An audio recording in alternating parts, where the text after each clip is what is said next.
सदन के पहले ही दिन जिस तरह से विपक्ष के विधायकों ने तेवर दिखाए हैं, उससे साफ है कि आने वाले दिनों में भी खूब हंगामा होगा। विपक्ष के पास ऐसे कई मुद्दे हैं जिन्हें सदन में उठाया जा रहा है। जिसके आसार थे, ठीक वैसा ही हुआ। विधानसभा सत्र के पहले ही दिन विधानसभा में विपक्ष के विधायकों के तेवर तल्ख रहे। कांग्रेस विधायक तिलक राज बेहड़ ने बिगड़ती कानून व्यवस्था का मुद्दा उठाया और सदन के बाहर धरने पर बैठ गए। प्रदेश के अंदर कानून व्यवस्था की हालत बहुत खराब है। जगह जगह जंगल राज बना हुआ है। अवैध खनन के मांस की तस्करी जोरों पर हो रही है। अवैध खनन के नाम पर पैसा वसूला जा रहा है। स्टोन क्रशरों से पैसा वसूला जा रहा है। जमीनों पर पैसा लिया जा रहा है, बेची जा रही हैं। हमारे यहाँ जमीनों के सौदे किए जा रहे हैं, सरकार बेच रही है। तो लगातार भ्रष्टाचार के सारे रिकॉर्ड सरकार तोड़ रही है। और हमारे यहाँ गुंडा राज है। वहाँ के अधिकारी मिले हुए हैं गुंडों के साथ। 8 कार्यकर्ताओं की 8 महीने के अंदर 8 कार्यकर्ताओं के हाथ पैर तोड़े गए हैं। चोटें आई हैं, उनको अस्पतालों में भर्ती हैं। तो हालात बड़े ख़राब हैं। वहाँ के अधिकारी मिले हुए हैं, उनकी मिली भगत से हो रहा है। तो आज कानून व्यवस्था में कल भी बैठा था, मुख्यमंत्री जी से मिलने जा रहा था, इन्होंने नहीं जाने दिया मुझे। आज मैं यहाँ पर बैठा हूँ और विधानसभा के अंदर भी अपनी बात को कहूँगा। विपक्ष के विधायक इस बात से भी नाराज हैं कि सरकार उनकी अनदेखी कर रही है। नाराजगी इस बात पर भी कि सरकार लोगों की समस्याओं को अनसुना कर रही है। मैंने नेता प्रतिपक्ष जी से, प्रीतम सिंह जी से, जो सीनियर विधायक हैं, उनसे राय ली। उन्होंने अवश्य बोला कि इसमें आना चाहिए विशेष अधिकार हनन, क्योंकि साफ तौर से देखिए, पीठ से कई बार निर्देश पूर्व में भी मिल चुके हैं कि जो स्थानीय विधायक होता है उसकी अध्यक्षता में सारी बैठकें होती हैं। स्थानीय विधायक के बिना कोई भी विकास कार्य संबंधित बैठक कहीं पे भी नहीं हो सकती है जब उसके विधानसभा क्षेत्र की सीमा में हो। तो इसलिए ये बड़ा दुर्भाग्यपूर्ण विषय है कि ऐसी अनदेखी करी जा रही। मैं अपने ज़िले में इकलौता कांग्रेस का विधायक हूँ, लेकिन आज की तारीख में तो सरकार भी जनता की है और विधायक भी जनता का। जितने भी सवाल हमने लगाए हैं वो ज़्यादातर जनहित के हैं। और जी ज़्यादातर जो है हम क्योंकि ऐसी जगह से आते हैं जहां काश्तकार का ज़्यादा महत्व होता है और काश्तकार के मुद्दे जो हैं जिन हम उठाने की पूरी कोशिश करेंगे। वैसे तो हम सारे ही मुद्दे उठाएंगे, लेकिन मेन हमारे जो हैं किसानों से जुड़े हुए होंगे और क्योंकि हम किसान क्षेत्र से आते हैं तो किसानों की बात ज़्यादा हम करें। जो एसएसपी उधम सिंह नगर है वो बेलगाम है, उस पर सरकार का कोई अंकुश नहीं है। और एक घटना मेरे साथ 26 तारीख को होती है सूदखोरों के खिलाफ, क्योंकि सूदखोरों के खिलाफ 2 दिन पहले मुख्यमंत्री ने खटीमा में एक बयान दिया था कि भाई सूदखोरों के खिलाफ अभियान चलाया जाए।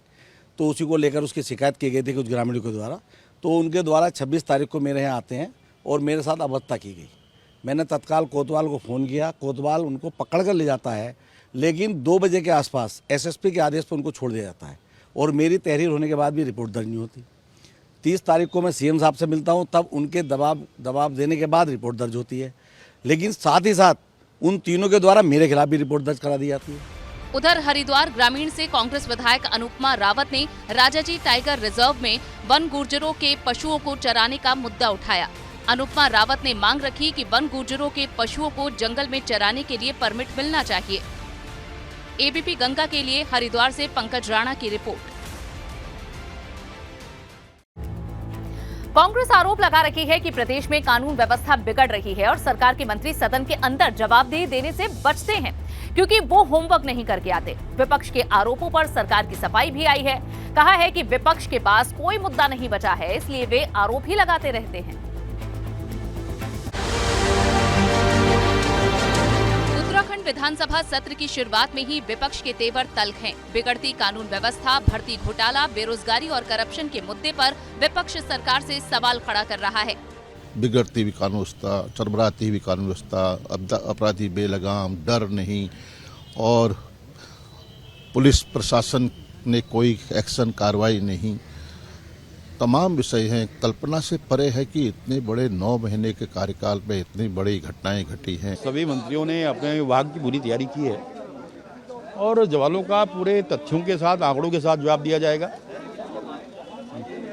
कांग्रेसियों का ये कहना कि मंत्री तैयारी कैसे नहीं आते उचित नहीं है और हाउस में जब बात होगी तो उसका जवाब वहीं पर दिया जाए। विपक्ष की नाराजगी इस बात को लेकर रहती है कि सरकार के मंत्री होमवर्क पूरा करके नहीं आते, मगर गणेश जोशी कह रहे हैं कि विपक्ष के हर सवाल का जवाब दिया जाएगा। आज जिस कानून व्यवस्था की ये बात कर रहे हैं, आप देखिए जब कांग्रेस की सरकार होती थी तो सरकार के पुलिस पर दबाव रहता था, प्रशासन पर दबाव रहता था।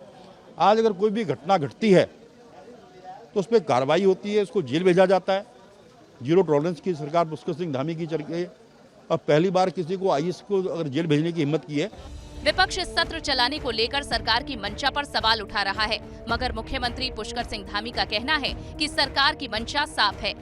जिन मुद्दों पर भी बात होगी उन सभी मुद्दों पर साफ गोई से सरकार ने जो काम किए हैं, सरकार के द्वारा जो निर्णय लिए गए हैं, तात्कालिक रूप से जिन पर एक्शन हुआ है, उन सभी पर हम अपनी बात रखेंगे और मैं सभी को शुभकामनाएं देता हूं। इस बार विधानसभा में विपक्ष के विधायकों की संख्या पिछली बार से काफी ज्यादा है, जिससे साफ लग रहा है कि 5 दिसंबर तक चलने वाले सत्र में शायद ही कोई दिन ऐसा हो जब माहौल शांत रहे।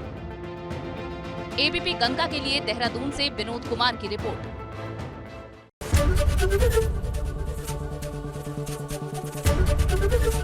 एबीपी गंगा, खबर आपकी, जुबान आपकी।